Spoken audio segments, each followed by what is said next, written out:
What's going on, guys? Marcus Crockett back with another video. If you have been struggling to close clients, right, to actually get more clients, to actually sign on the dotted line, in this video, I'm going to give you 5 essential tips that I still use in my current company. These are things that we use each and every day. Each and every client that we come across, we're always implementing these 5 things to make sure that we close on the maximum amount of contracts. If this is your first time to the channel, welcome. If you get value out of what I'm about to tell you, go ahead and hit the like button. And if you hit the like button, you might as well subscribe and hit the bell while you at it. But with all of that said, let's get into it. Okay, so coming in at number 1, this does not matter what type of business that you're in, right? This, for any type of relationship, effective communication is key. Now, when it comes down to actually being in commercial cleaning, you can use this even for residential cleaning. But when you first meet with the prospect and this is your first encounter, the form of communication that we should be using the most is listening, right? We should be listening to what they're saying because we're there to make sure that we're going to meet all of their needs. And the only way for us to meet their needs is to know what their needs are. And the only way for us to really know what their needs are is to listen to them tell us what their needs are. Okay, number 2 is gonna be your ability to negotiate or compromise. Now, when I say compromise and negotiate, I'm not saying like if your price comes in at 200 and they say, no, 150, and then you come back and say 175. I'm not talking about negotiation like that. I'm talking about when you actually submit your contract that it is not one-sided. It's a contract that the customer would feel comfortable with being in. Let me give you a quick example, guys. We just picked up an account. It's a dental account. It's not very big. I think it pays us like $670 a month. It's not a very big account at all. But here's the thing. When I went in and I'm going and I'm doing the walkthrough and we're going through all the steps, I'm listening and then I'm talking, we're engaging back and forth, we're going through the whole thing, right? But when it comes down to the scope of work, she had mentioned, we don't need you to take out the trash, we'll take out our own trash. Well, taking out trash is something that we do in all of our accounts, but she was adamant about, hey, we'll take out our own trash. We never have any expectations of you or your company, no one taking out trash, we'll go ahead and take care of it. So when I went ahead and submitted the proposal, I had to take that into consideration and give her a number that was comparable with us not having to necessarily take out the trash. So when I'm saying negotiate or to compromise, you just always want to make sure that you're delivering them an A1 product, but at a price that is always going to be fair. Number 3 on this list is going to be your ability to pay attention to detail. Guys, this is why I put communication number 1, because we're listening, right? When it comes down to paying attention to detail and listening to the customer, you're listening to the customer, 1, because you need to fill out the scope of work. The scope of work is important because these are the things, along with a few other things, that the price is going to be based on. But if the customer says, hey, I absolutely need for this to happen and the previous company wasn't doing it, and you're like, okay, yeah, I got it. So when you actually go and you actually submit the proposal and the thing that they were the most adamant about isn't anywhere on the proposal, that lets the prospect know that you were not truly listening to what their needs and what their concerns were. That's just a small example of what could happen in the eyes of the customer. Like if you're not listening, then you're not going to get the deal. This is where it can be ugly, right? We were submitted a proposal on this dealership, right? And it was one of those dealerships that, they own multiple car dealerships. It's not just one, it's multiple.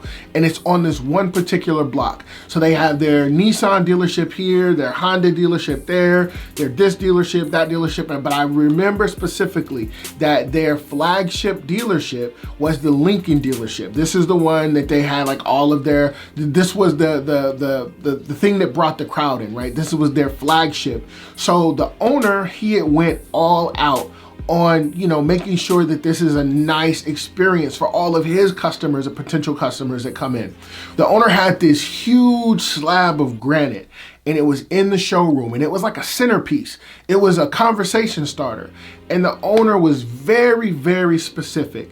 I do not want any other cleaner on this, any other cleaning solution on this particular stone except for what I give you. Guys, if you remember back to a previous video that I had made talking about the concrete floor and how my staff had damaged the floor and how much money it costs, you have to be absolutely careful when it comes to dealing with any type of stone. But this in the dealership was, it's a centerpiece. This is something that people come in and they see. It's a conversation starter. The owner was adamant, hey, I don't want anything used except for this, right? And the cleaning company that was there, they used something different. They damaged the stone because they were not paying attention to detail. So on one end, it could keep you from actually getting an account, but on the other end, it could cost you a lot of money and potentially put you out of business if you're not careful. Okay, so number 4. This is one of the ones that often gets overlooked, and we're talking about your flexibility and your time management. Okay, we have a company that we service. We've been servicing this company for at least the past 5 years. Well, they are in the business of doing not litigation, but more so like conflict resolutions. So they are under certain time frames, maybe like 2 or 3 times out of the year, right? Our crews go in at night, and then we never see them. But every now and then I may get a message like, hey, I know that this isn't the norm, but we need you guys to come in between these hours, and then we're gonna pay you again, we're gonna pay you double, because after that we need you to come back, do a follow-up clean, because we have a meeting in between the times that we need the cleaning done, and then we have another meeting in the morning. Being able to effectively manage your time and your crew's time, and being able to articulate that to the customer if that is one of the things that they're looking for when it's time to actually present the proposal for the contract, this is going to be key, because this can mean the difference of you actually getting an account and not getting an account, right? On the more serious side, there are time restraints and time restrictions if you're doing places like surgery centers, right? They're gonna need those rooms cleaned, sanitized, disinfected, way prior to the day an actual surgery takes place. And if you're not able to manage your time effectively to get the job done when the prospect or when the client says, hey, we need this done on such and such time and such date, then you're gonna end up losing that account. And if you're honest and upfront, then you're not even gonna be able to get the account to begin with. Okay, last but not least is going to be your customer relationship building, right? Now I know that we're talking about actually getting contracts, but being those small moments going from point A to point B within the account, right, could be times where you're looking to build rapport with the prospect, right? There was a walkthrough that I did not too long ago. I heard the lady's accent. We got to talking about where she's from way after I've taken the numbers, we've done the scope of work. And by the end of the day, by the time I was able to actually get out of the door, she's talking to me like we're old friends, just by taking interest, just by finding an opportunity to be able to build rapport. Guys, we are technically not even in the cleaning business. We're in the people business, but we make our money through providing people with cleaning services, right? So always remember that, like, we are in the business of dealing with people. It doesn't matter how good you clean, right? It doesn't matter. As long as you can clean good enough to the point where the customer is not complaining, or if there's an issue, you're able to address it, you're gonna be fine, right? But it's the little stuff that comes in between, right? And it comes down to building relationships and being able to relate to people on a personal level. Guys, never take the personal part or the building a relationship part, never take that for granted, because that's actually one of the bigger pieces. Guys, hopefully you got value from this video. If you haven't already, make sure you hit the like and subscribe button. Let's connect with me. Join the Inner Circle. It's our Facebook group. Doesn't cost any money to join. And one other thing too, if you stuck with me throughout the end of this video, I have a free gift. I'm gonna go ahead and post that gift down in the description. Guys, this is a bidding calculator. I'm gonna make another video on the bidding calculator later.